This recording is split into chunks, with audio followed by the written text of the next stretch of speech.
हद तो तब हो गई जब श्री प्रकाश शुक्ला यूपी के चीफ मिनिस्टर कल्याण सिंह की 6 करोड़ रुपए में सुपारी ले लेता है।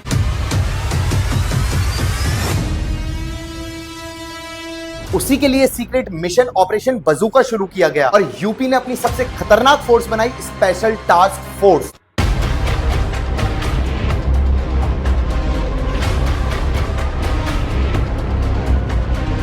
कुछ ही दिनों बाद एक स्कूल के सामने जो उसने सूरज भान से AK-47 ली थी वो निकाली और 140 गोलियां मार दी। श्री प्रकाश शुक्ला को एक तांत्रिक ने कहा था कि तुमने 60 लोगों को तो मार दिया है, अगर तुम ये गिनती 101 तक पहुंचा दोगे तो तुम्हें कभी कोई हाथ नहीं लगा पाएगा। पहुंचूंगा गोल घर में से 50 गोली 60 गोली चलाऊंगा ना, तो जितने मंत्री और दरोगा है सबको समझ आ जाएगा कि किसका मामला है। तो ठीक कल सब सेट कर देगा। ये सुनो, अगर परिवार वालों को दिक्कत हुई तो पूरा पूर्वांचल दिक्कत में आ जाएगा, लिख के दे रहे हैं। अरे नहीं इतना गुस्सा मत, तो शांत हो जाए। ना तू जिंदा बचबो और ना तोहर दोनों आराम महाराज की लोग बांटे वो जिंदा बच्ची, सबका कहानी खत्म हो जाएगी। अरे शुक्ला जी अपने पे आ जाई, सुनो अपने पे आ जाई तो केहू माधर चो बतिया नहीं पे उत्तर प्रदेश शांत हो जाए, नहीं उठ पाई। अरे हमरो बताओ, सुन बड़ी नपुंसकों वाला काम कर रहे हो, परिवार को बीच में क्यों लाए हो बेटी छोड़।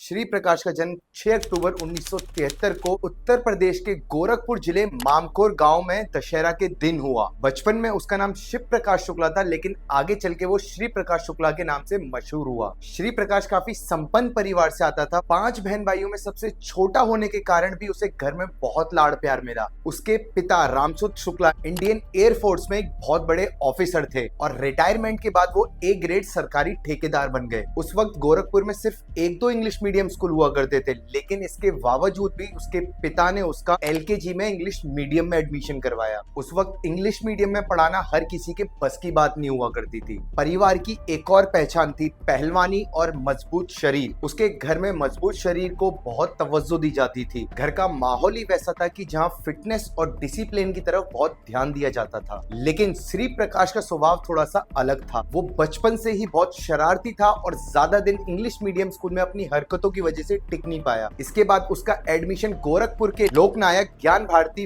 विद्या मंदिर दाऊदपुर के पास करा दिया। 1990s के दशक में पूर्वांचल में माफियाओं का बोलबाला था। उनके सामने सिर्फ आम लोग ही नहीं बल्कि कई दिग्गज सरकारी अफसर भी आवाज उठाने से डरते थे और इसका असर पूर्वांचल के लोगों पर भी पड़ रहा था और इसी माहौल में ढल रहा था श्री प्रकाश शुक्ला। बचपन से ही श्री प्रकाश शुक्ला का स्वभाव काफी अलग था। छोटी सी उम्र में भी कोई उसकी बात का विरोध करता तो वो उससे सीधा टकरा जाता था, जैसे कि आमतौर पर छोटे बच्चे उल्टा जवाब दे देते हैं। लेकिन 1993 में एक ऐसी घटना हुई जिसने श्री प्रकाश शुक्ला की पूरी जिंदगी बदल कर रख दी। एक दिन जब उसकी बहन स्कूल से लौट रही थी तो गांव के एक लड़के राकेश तिवारी ने उसके साथ छेड़छाड़ कर दी। घर पहुंच के जब उसने अपने पिता को ये बात बताई तो उसके पिता राकेश तिवारी का नाम सुन के घबरा गए, क्योंकि राकेश तिवारी इलाके के बाहुबली नेता वीरेंद्र प्रताप शाही का आदमी था और इसी के चलते उन्होंने ये बात टाल दी और पुलिस में शिकायत दे दी। लेकिन पुलिस की तरफ से भी ऐसा कुछ खास हुआ नहीं। लेकिन ये बात सुनते ही श्री प्रकाश शुक्ला का गुस्सा 7वें आसमान पर पहुंच गया। वो पूरे गांव में राकेश तिवारी को ढूंढने लगा और जैसे ही राकेश तिवारी उसके सामने आया उसने उसे बेरहमी से पीटा और उसकी ऑन द स्पॉट मौत हो गई। और सिर्फ 20 साल की उम्र में श्री प्रकाश पहला मर्डर करके पुलिस के रडार पर आ गया था। लेकिन इस वारदात के बाद उसे सिर्फ पुलिस ही नहीं एक शख्स और ढूंढ रहा था और ये आदमी था उसी इलाके का बाहुबली विधायक हरिशंकर तिवारी। वो श्री प्रकाश को सजा देने के लिए नहीं ढूंढ रहा था बल्कि उसकी हिम्मत की दाद देने के लिए ढूंढ रहा था। और जैसे ही श्री प्रकाश शुक्ला हरिशंकर तिवारी से मिलता है तो हरिशंकर तिवारी उसे पुलिस से बचाने के लिए बैंकॉक भेज देते हैं। हरिशंकर तिवारी का मकसद सीधा था कि जब तक मामला शांत ना हो जाए तब तक श्री प्रकाश शुक्ला अंडरग्राउंड रहे। लेकिन श्री प्रकाश शुक्ला जब बैंकॉक से वापस लौटा गोरखपुर तो उसका हौसला और भी ज्यादा बढ़ चुका था और अब उसने तय कर लिया था कि उसे एक आम बदमाश नहीं बल्कि पूर्वांचल का एक बड़ा माफिया बनना है। उस समय गोरखपुर नॉर्थ ईस्टर्न रेलवे का हेडक्वार्टर भी था। इस रेलवे जोन में लखनऊ और वाराणसी के अलावा बिहार के समस्तीपुर और सोनपुर जैसे बड़े रेलवे टेंडर्स भी निकलते थे। ये टेंडर्स उस समय कमाई करने का एक बहुत बड़ा जरिया माना जाते थे। जैसे जैसे रेलवे टेंडर में वीरेंद्र शाही का इन्फ्लुएंस बढ़ता गया वैसे वैसे उनके दुश्मन हरिशंकर तिवारी ने भी अपनी स्ट्रेटेजी बदलनी शुरू कर दी। उन्होंने बिहार के विधायक सूरज भान का साथ देना स्टार्ट किया और कैसे यहाँ पर एक कहावत एकदम सटीक बैठती है कि दुश्मन का दुश्मन हमारा दोस्त। वीरेंद्र शाही को टक्कर देने के लिए हरिशंकर तिवारी ने सूरज भान को अपना सबसे भरोसामंद आदमी श्री प्रकाश शुक्ला दे दिया। उनका मानना था श्री प्रकाश शुक्ला के होते हुए हमें टेंडर के लिए किसी बड़ी मुसीबत का सामना नहीं करना पड़ेगा। श्री प्रकाश शुक्ला के मन में पहले से ही इच्छा थी कि वो पूर्वांचल का सबसे भयानक माफिया बने, इसलिए जब उसे सूरज भान का साथ मिला तो उसने उन्हें अपना गुरु मान लिया और उनके साथ काम स्टार्ट करना शुरू कर दिया। सूरज भान ने श्री प्रकाश शुक्ला को एक नया नाम दिया, अशोक सिंह, जिसके पीछे वो अपने सारे काले धंधे चलाता था। और जल्द ही श्री प्रकाश शुक्ला का दबंगई का असर दिखने लगा और सारे टेंडर सूरज भान को मिलने लगे। श्री प्रकाश अपने इन्फ्लुएंस और ताकत के दम पर उनका रास्ता साफ करता और बदले में सूरज भान सिंह उसे बहुत बड़ा कमीशन देता। लेकिन खास बात ये थी कि जो श्री प्रकाश को कमीशन मिलता वो खुद नहीं रखता था, बल्कि सूरज भान सिंह के पास ही जमा करवा देता था। इस दौरान श्री प्रकाश शुक्ला ने अपनी अलग पहचान बनाने के लिए कॉन्ट्रैक्ट किलिंग यानी सुपारी लेने का काम शुरू कर दिया। वो पैसे लेकर किसी की भी जान लेने के लिए तैयार हो जाता था। रेलवे कॉन्ट्रैक्ट्स का पूरा गेम समझते ही श्री प्रकाश ने अपनी अगली चाल चल दी। उसने एक छोटा और लॉयल गैंग तैयार किया और गोरखपुर में एंट्री मार दी। हालांकि बताया जाता है कि गैंग में बहुत कम लोग थे, क्योंकि उसका मानना था कि जितने कम लोग होंगे उतने कम राज खुलेंगे। और इसके पीछे की एक खास वजह यह भी थी कि ताकि कोई पुलिस को मुखबरी ना कर सके। अब जब श्री प्रकाश शुक्ला गोरखपुर में एंट्री मार देता है और अपना नाम बहुत बड़ा बना लेता है, तब उसकी नजर एक आदमी पर थी और वो था वीरेंद्र शाही। हाँ, वही बाहुबली आदमी जिसके आदमी ने श्री प्रकाश शुक्ला की बहन को छेड़ा था। ये सिर्फ एक गैंगवार नहीं था, ये पुरानी दुश्मनी का एक बदला था जिसका हिसाब अब श्री प्रकाश शुक्ला लेना चाहता था। वैसे भी सूरज भान और हरिशंकर तिवारी वीरेंद्र शाही को अपने रास्ते से हटाना चाहते थे। श्री प्रकाश पहले भी 1996 में वीरेंद्र शाही पर हमला करवा चुका था, लेकिन किसी कारण की वजह से वो वहां से बच निकला था। हैरानी की बात तो ये थी, हमले के बाद वीरेंद्र शाही ने ना ही अपना रूट बदला और ना ही अपनी सिक्योरिटी बढ़ाई। अपने दबदबे पर उसे इतना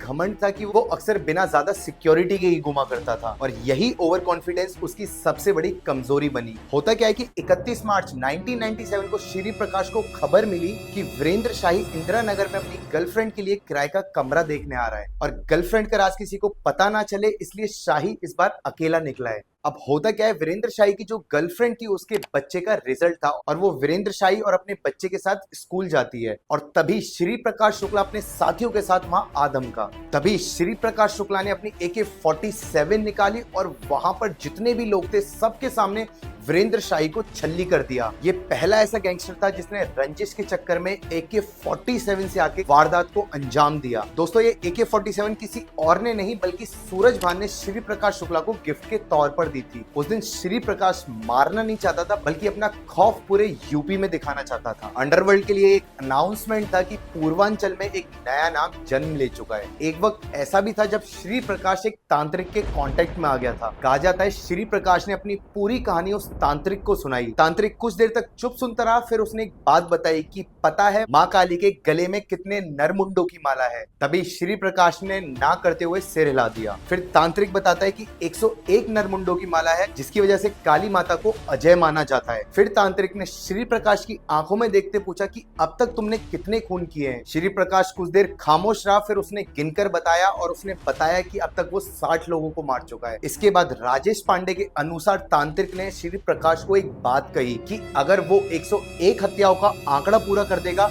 तो उसे कोई भी हाथ नहीं लगा पाएगा। और बस यही सब सुन के अब श्री प्रकाश शुक्ला के एक नया जुनून सवार हो गया और अब हर अगला कत्ल उसके लिए सिर्फ बदला या पैसा नहीं था, बल्कि उस 101 गिनती को पूरा करने के लिए एक नंबर था। और फिर उसने 1 अगस्त 1997 लखनऊ के दिलीप होटल में दिन दहाड़े 3 आदमियों को गोलियों से भून दिया। फायरिंग करते करते वो बस एक ही बात चिल्ला रहा था कि जो मेरे खिलाफ जाएगा उसका यही अंजाम होगा। लेकिन इस बार किस्मत ने पुलिस का साथ दिया। हमले में भानु मिश्रा बच गया। उसके बयान से पुलिस को पहली बार पता चला कि अशोक सिंह के नाम से जो काम कर रहा है वो इंसान कोई और नहीं बल्कि श्री प्रकाश शुक्ला है, जो अलग अलग नामों के पीछे अपनी पहचान छुपाकर पूरा गैंग चला रहा है। अब तक श्री प्रकाश का नेटवर्क सिर्फ यूपी तक सीमित था, लेकिन अब उसकी पहचान बिहार, दिल्ली, नेपाल और वेस्ट बंगाल तक पहुंच चुकी थी। लेकिन इसके बावजूद भी उसकी भूख अभी तक खत्म नहीं हुई थी। उसका एक ही असूल था, जो चाहिए वो किसी भी हाल में चाहिए, चाहे उसके लिए किसी को भी रास्ते से हटाना पड़े। और उसकी इसी सोच ने उसकी लिस्ट में एक ऐसा नाम जोड़ दिया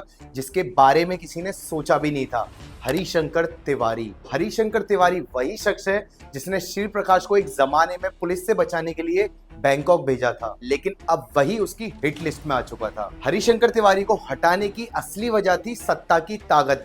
श्री प्रकाश शुक्ला को लगता था कि अगर वो हरिशंकर तिवारी को मार देगा तो उसकी सीट से वो एमएलए बन सकता है, जिसकी वजह से उसे कोई हाथ नहीं लगा पाएगा। जैसे ही हरिशंकर तिवारी को ये बात पता चलती है कि शिव प्रकाश शुक्ला उन्हें मारना चाहता है, तो उन्होंने यहाँ पे एक अनोखा तरीका अपनाया। होता क्या है, हरिशंकर तिवारी शिव प्रकाश शुक्ला के पिता को अपने साथ रखते थे ताकि शिव प्रकाश शुक्ला अपने पिता को उसके साथ देख के हमला ना करे, और इसी तरकीब को अपना के तिवारी तो बच गया, लेकिन शिव प्रकाश नहीं रुका। अब उसका अगला निशाना था बिहार के बाहुबली मंत्री बृज बिहारी प्रसाद। कहा जाता है बृज बिहारी ने ही श्री प्रकाश के गुरु सूरजभान को जेल भिजवाया था और जेल के अंदर उन्हें जहर देकर मरवाने की भी कोशिश की थी, और इसी के देखते जो भी सूरजभान के साथ हुआ था उसका बदला श्री प्रकाश शुक्ला बृज बिहारी को मारकर लेना चाहता था। वैसे भी उस वक्त बिहार में बृज बिहारी की एक अलग ही गैंगवार चल रही थी। बताया जाता है उसकी दुश्मनी पहले से ही किन्हीं शुक्ला ब्रदर्स के साथ थी। एक भाई पहले ही मारा जा चुका था और दूसरा भाई मुन्ना शुक्ला कसम खा चुका था कि वो बृज बिहारी को नहीं छोड़ेगा, और यहीं से तीन नाम एक साथ आ गए।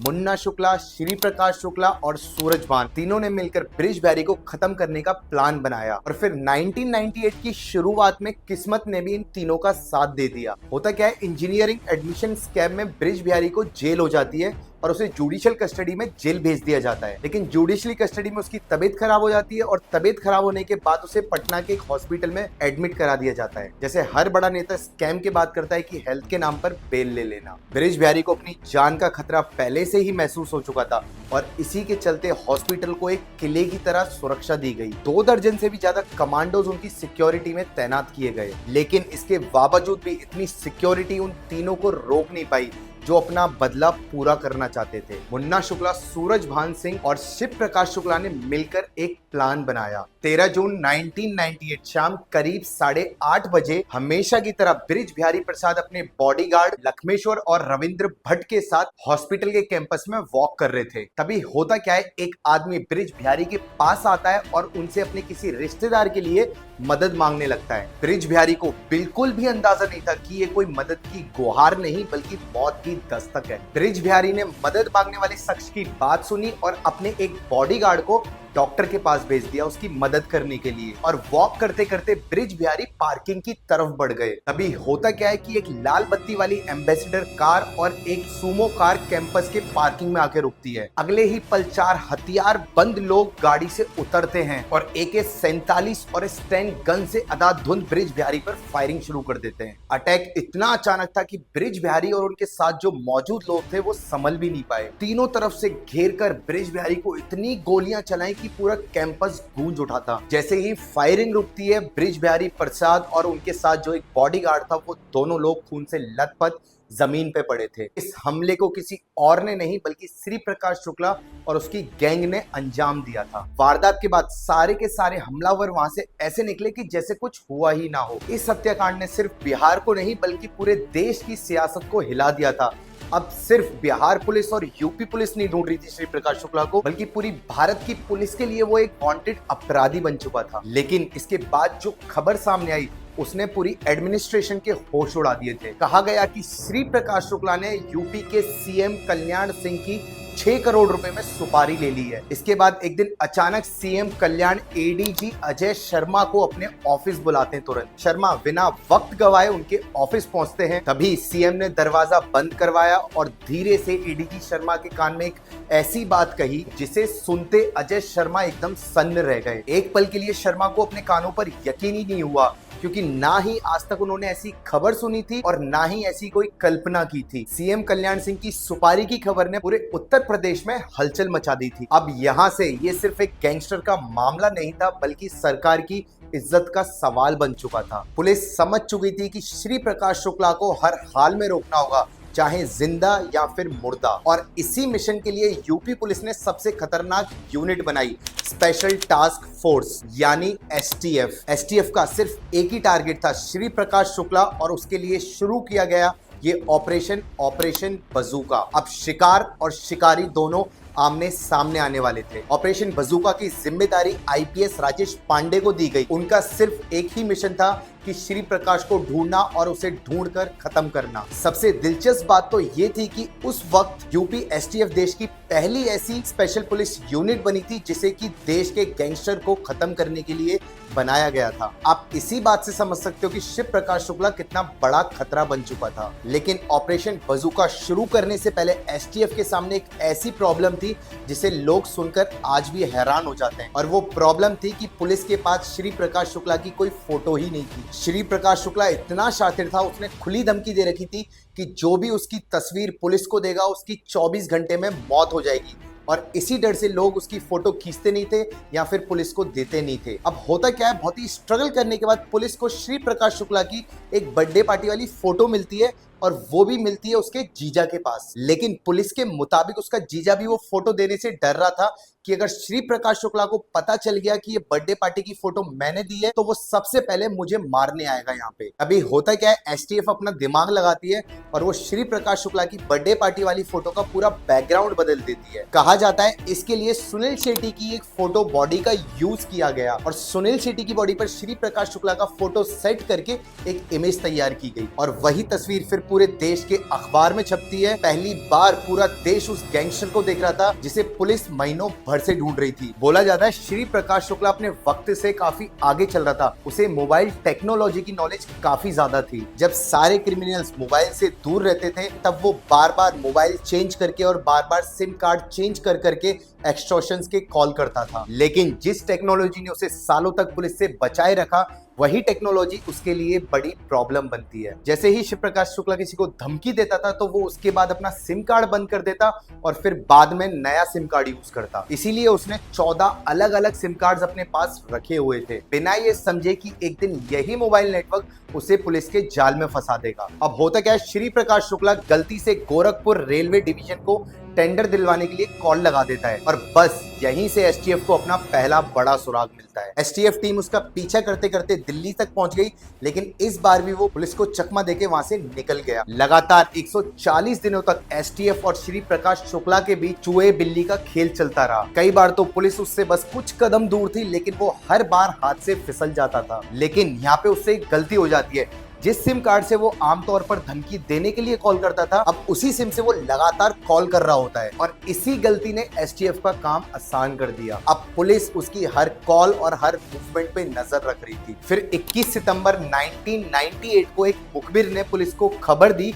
कि श्री प्रकाश शुक्ला दिल्ली एयरपोर्ट से रांची की फ्लाइट लेने वाला है। एसटीएफ उस दिन पूरा एयरपोर्ट घेर लेती है, लेकिन बाद में पता चलता है कि श्री प्रकाश शुक्ला आया ही नहीं, क्योंकि वो अपने घर पर सोता रह गया। यहाँ पे पुलिस का ऑपरेशन फेल जरूर हुआ, लेकिन सिर्फ कुछ घंटों के लिए। अब होता क्या है, उसी दिन पुलिस को एक और टिप मिलती है कि श्री प्रकाश शुक्ला अपनी गर्लफ्रेंड से मिलने गाजियाबाद जा रहा है, क्योंकि उसने गाजियाबाद में गर्लफ्रेंड से मिलने के लिए अलग अलग कमरे किराए पर ले रखे हैं। वो अक्सर उससे मिलने वहीं जाता था, और जब उससे दूर होता था तो घंटों घंटों तक फोन पे बातें करता था। नेटवर्क कमजोर पड़ता तो श्री प्रकाश बिना सोचे ही पीएसओ से कॉल कर लेता, लेकिन चाहे मोबाइल हो या पीएसओ, हर कॉल उसकी पुलिस को उसके और करीब ले आ रही थी। जब भी वो अपना मोबाइल ऑन करता, उसकी लोकेशन पुलिस को आ जाती, और पुलिस उसी टाइम उसी एरिया में तलाश उसकी तेज कर देती थी। अब रिपोर्ट्स के मुताबिक उसका वक्त ज्यादातर दिल्ली और गाजियाबाद के बीच में ही गुजर रहा था। लेकिन फिर आई 26 सितंबर 1998। श्री प्रकाश शुक्ला अपनी गर्लफ्रेंड से फोन पर बात कर रहा था, और उसकी लोकेशन तभी ट्रेस होती है गाजियाबाद के इंद्रपुरम में। एसटीएफ बिना देर करे वहां पहुंच गई, लेकिन अचानक से श्री प्रकाश शुक्ला का नेटवर्क चला गया और उसकी कॉल डिस्कनेक्ट हो गई। एक पल के लिए तो ऐसा लगा कि श्री प्रकाश शुक्ला वापस से पुलिस के हाथों से निकल जाएगा, लेकिन प्यार मोहब्बत ने फिर से वही गलती करवा दी जिसका एसटीएफ को इंतजार था। गर्लफ्रेंड से बेचैन बात करने के लिए श्री प्रकाश शुक्ला वापस से पीएसओ पहुंच गया। इसी दौरान एसटीएफ की नजर उसके दो साथियों अनुज कुमार और सुधीर त्रिपाठी पर पड़ती है। पुलिस समझ गई कि अगर ये दोनों यहाँ हैं तो श्री प्रकाश शुक्ला भी आसपास ही होगा, और बस अब शिकार और शिकारी का फासला कुछ ही कदमों का रह गया था। तभी दोपहर 1:30 बजे श्री प्रकाश शुक्ला अनुज कुमार और सुधीर त्रिपाठी के साथ अपनी नीली सीलियो कार में मोहन नगर फ्लाईओवर पर चढ़ जाता है। पुलिस इसी मौके का इंतजार कर रही थी। जैसी श्री प्रकाश की गाड़ी फ्लाईओवर पर चढ़ती है, एसटीएफ की कई गाड़ियां उसके पीछे लग जाती हैं, और कुछ ही पलों में श्री प्रकाश शुक्ला को समझ आ गया था इस बार पीछा कोई पुलिस नहीं बल्कि एसटीएफ कर रही है। उसने अपने साइड मिरर से देखा, पीछे एक दो नहीं बल्कि 5 एसटीएफ की गाड़ियां थी। वो जानता था कि आज पुलिस उसे जिंदा पकड़ने से ज्यादा अगर जरूरत पड़ी तो उसका एनकाउंटर भी कर सकती है, लेकिन सरेंडर करना उसके लिए कभी ऑप्शन था ही नहीं। उल्टा होता क्या है, चेस के बीच में उसने आईपीएस राजेश पांडे को फोन लगाया और उन्हें धमकी दी कि अगर मेरा पीछा करोगे तो तुम्हारे परिवार को मार दूंगा। लेकिन आईपीएस राजेश पांडे उससे बिना डरे उसके पीछे लगे रहे और अब यहीं से शुरू हो चुकी थी एक भयानक अपराधी की आखिरी दौड़। श्री प्रकाश ने एक्सीलेटर और जोर से दबाया, लेकिन तभी इंस्पेक्टर वीपीएस शर्मा ने उसकी कार के सामने अपनी जिप्सी लगा दी। बचने के लिए श्री प्रकाश ने अपनी स्टीयरिंग बाएं तरफ मोड़ दी और उसने अपनी कार यूपी आवास विकास की तरफ भगा डाली। बस एसटीएफ ने भी हार नहीं मानी। लगभग 1 किलोमीटर की चेस के बाद एसटीएफ ने श्री प्रकाश शुक्ला को चारों तरफ से घेर लिया। अब उसके पास बचने का सिर्फ एक ही रास्ता था और वो था गोलियां। उसने रिवॉल्वर निकाली और पुलिस पर फायरिंग शुरू कर दी, लेकिन सामने कोई आम पुलिस नहीं बल्कि एसटीएफ थी। उन्होंने भी जवाबी कार्रवाई में फायरिंग शुरू कर दी। श्री प्रकाश शुक्ला और उसके साथियों ने एसटीएफ पर 15 राउंड फायर किए। जवाब ने एसटीएफ ने भी 45 राउंड फायरिंग किए और इसी के साथ कुछ ही मिनटों में सब कुछ खत्म हो चुका था। श्री प्रकाश शुक्ला और उसके दोनों साथी वहीं ढेर हो चुके थे। इस बार एसटीएफ श्री प्रकाश शुक्ला की गैंग पर भारी पड़ गई और इसी के साथ एक खतरनाक अपराधी का वध हो जाता है। कहा जाता है उस समय श्री प्रकाश शुक्ला को पकड़ने के लिए इस पूरे ऑपरेशन में कम से कम 1 करोड़ रुपए का खर्चा हुआ था, जो कि उस समय का एक गैंगस्टर को पकड़ने के लिए सबसे बड़ा ऑपरेशन था। सिर्फ 20 साल की उम्र में क्राइम में पैर रखने वाला इंसान 25 साल तक पहुंचते पहुंचते अपनी जिंदगी का खुद खात्मा कर चुका था। लेकिन दोस्तों, आज तक ये मिस्ट्री सॉल्व नहीं हुई कि श्री प्रकाश शुक्ला ने सीएम कल्याण की 6 करोड़ रुपए में सुपारी ली थी, तो सुपारी देने वाला था कौन।